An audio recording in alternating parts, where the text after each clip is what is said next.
Speaking of Nicolas Cage, which movie comes to mind first? Is it Face Off or National Treasure, Book of Secrets? From an international superstar of yesteryears, he has become the king of bad movies today.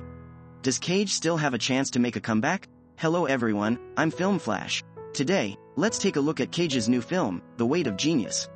It's a semi-autobiographical movie, where Cage plays himself. Since his bankruptcy in 2007, Cage took on any role to pay off his debts, even without reading the scripts, participating in many bad movies, gradually becoming the king of bad movies in the industry.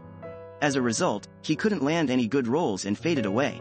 Even if Cage gave up his international superstar status, begging directors for roles, no one would pay attention. However, it's hard to blame others, as Cage's reputation as the king of bad movies has spread far and wide. Even though he had many classic works, and his acting skills are still there, who dares to work with him? His career is in shambles, and so is his family life. Cage's wife is an outstanding makeup artist. They met while filming in their early years, married and had a daughter. But Cage, relying on his international superstar status, cared only for movies, neglecting his family, which led to their divorce. But Cage didn't realize the root of the problem, often making his daughter watch classic movies from a century ago, as if she would like it. As their daughter grew older, their relationship worsened. On their daughter's birthday, Cage received another rejection call from a director. Feeling upset and drunk, he insisted on singing and playing his own song, ruining his daughter's birthday party and making it awkward. On the way home, his ex-wife advised him to pull himself together. Their daughter needed her father, not the current Cage. His agent knew Cage's predicament, introduced him to an easy job, attending a Spanish millionaire's birthday party, just showing up, eating and drinking, maybe performing a bit, and earning $1 million.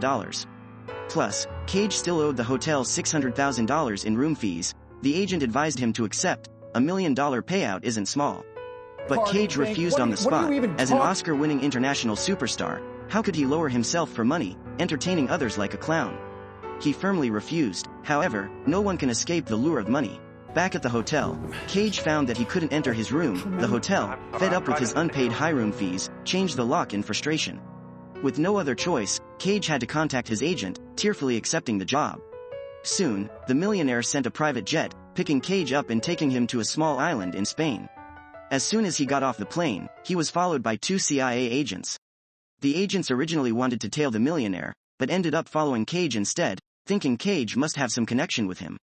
So, the female agent approached Cage for a photo, pretending to be a fan, and slipped a listening device into Cage's pocket, while he was completely unaware. The millionaire's henchmen led Cage, by car and boat, making Cage even more nervous.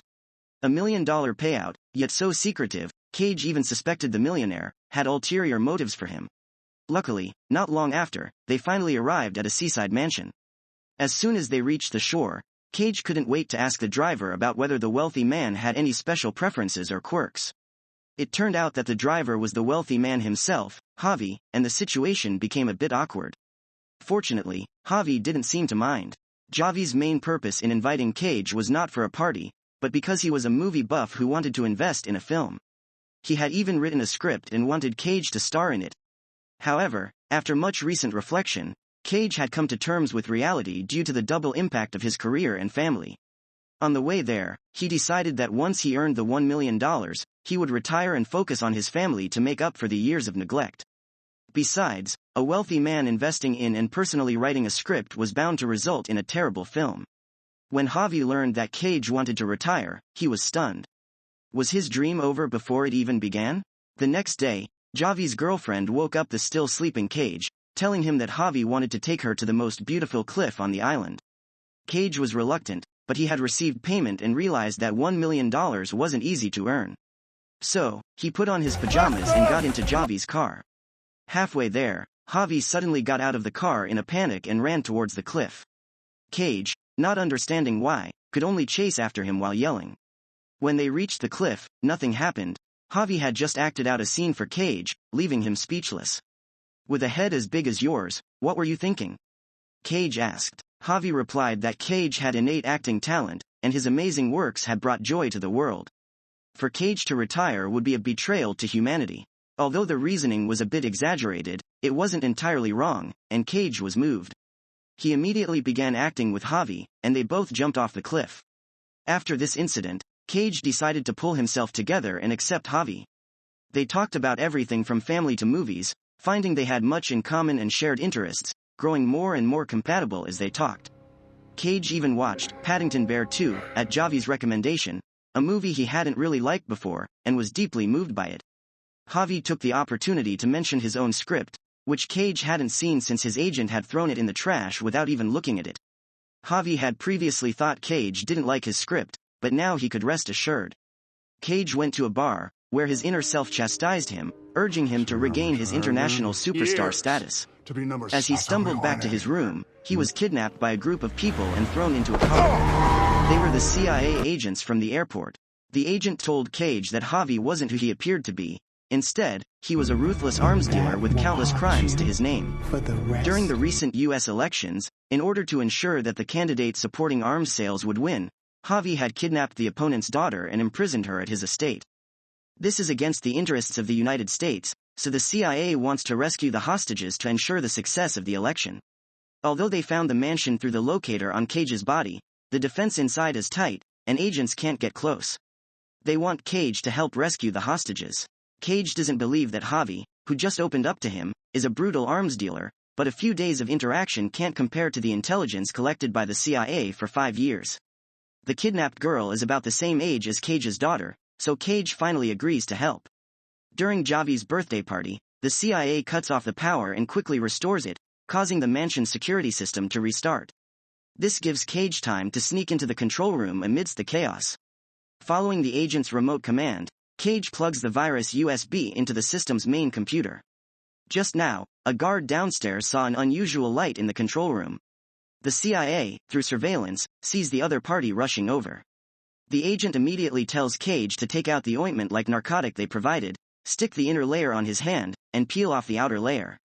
As long as he touches the opponent's skin, they will be immobilized within seconds. As a result, Cage is too nervous and inadvertently touches his forehead. As the agent said, Cage's limbs start to stiffen, and he has trouble walking. He can't even knock out the guards, let alone protect himself. Fortunately, Cage relies on his willpower to hide outside the window, avoiding the guards. After the guards leave, Cage struggles to climb back inside. Under the female agent's command, Cage crawls to his wallet to get the antidote. However, as soon as he gets the antidote, Cage passes out. If discovered, Cage is done for. The female agent came up with a clever idea in a desperate situation. Action! After Cage received the antidote injection, reviving him instantly. Initially, after learning Javi's identity, Cage planned to leave after the party. But now his mission isn't over. If the CIA finds the hostages, they still need Cage's cooperation in the rescue.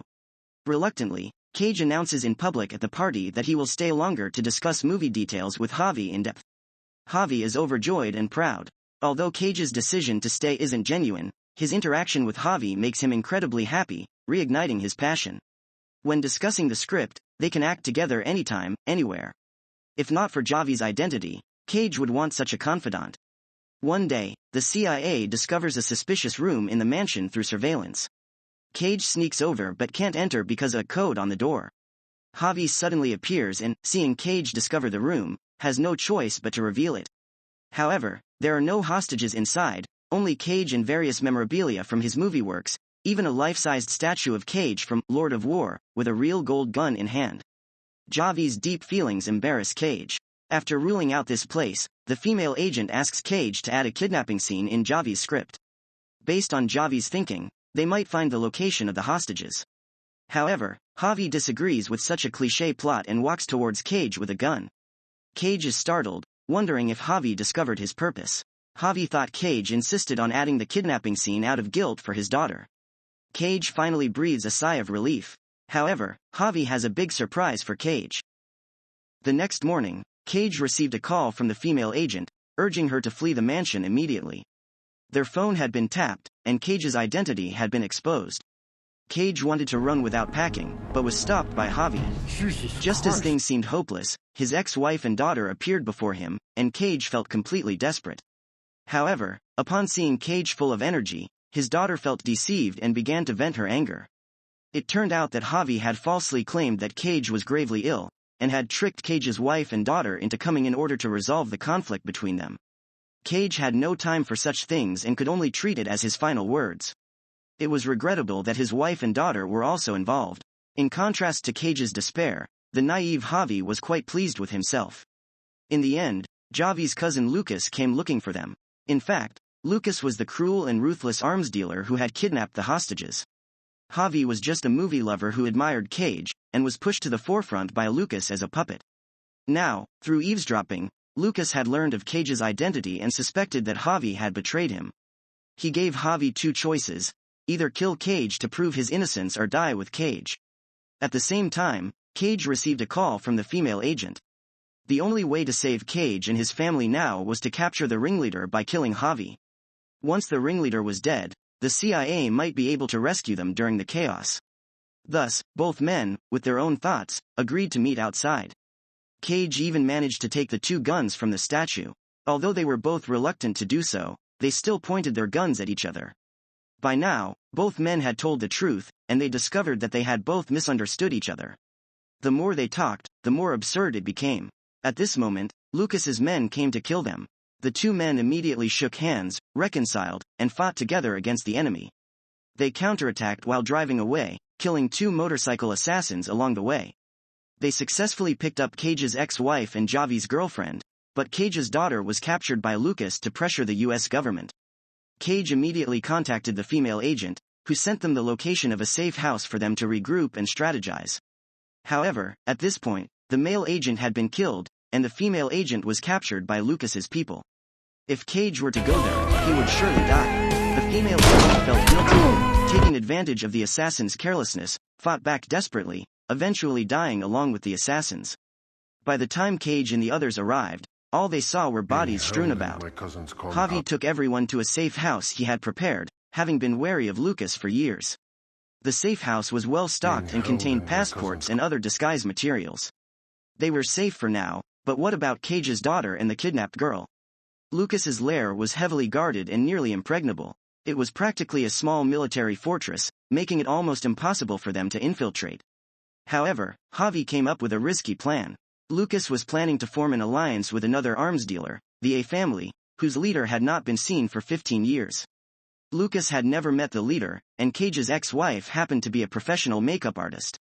As long as Cage pretended to be the leader of the A family, they could successfully infiltrate Lucas's lair. The plan worked, and Cage's ex-wife's incredible makeup.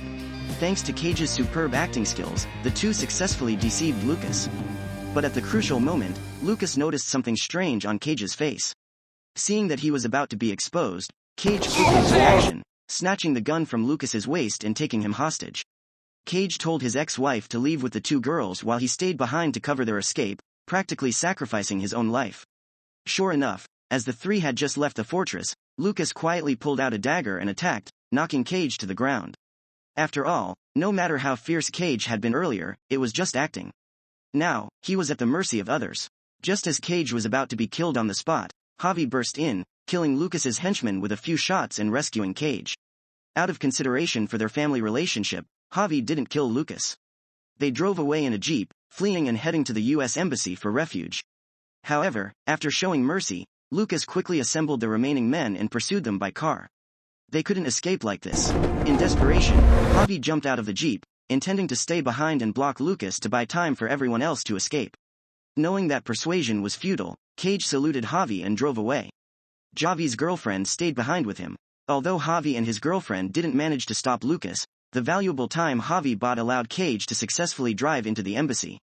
But Lucas, with blood in his eyes, stormed into the embassy, taking Cage hostage and intending to kill him.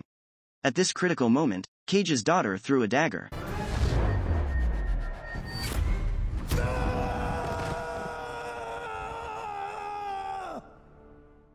In the end, the story of their experience was brought to the big screen, achieving unprecedented success. Javi fulfilled his dream of making a movie, and Cage returned to the peak of his career. This time, he wouldn't neglect his family and would spend quality time with his daughter, watching her favorite movie, Paddington Bear 2. The story ends here. Cage has had numerous ups and downs in recent years, and it's uncertain if he can bounce back this time. Don't forget to like and subscribe, and see you in the next episode. Goodbye, everyone.